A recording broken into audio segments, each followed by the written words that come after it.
ایک دن ایک مدرسے میں ایک نیک اور محنتی استاد بچوں کو قرآن پاک پڑھا رہے تھے۔ کلاس میں کئی طلباء بیٹھے تھے جو بہت شوق سے سیکھ رہے تھے۔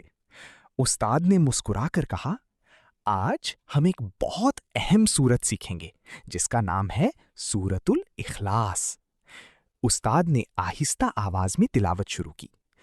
قل هو اللہ احد اللہ الصمد لم یلد ولم یولد ولم یکن لہ کفوا احد۔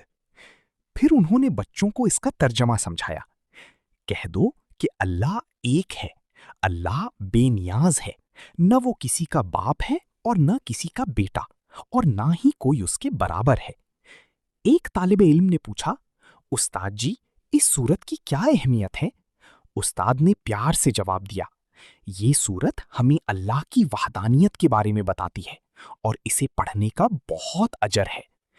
تمام بچے خوشی سے اس سورت کو دہرانے لگے اور اس کا مطلب بھی یاد کرنے لگے۔ استاد نے کہا، ہمیں صرف پڑھنا نہیں بلکہ سمجھنا بھی ضروری ہے۔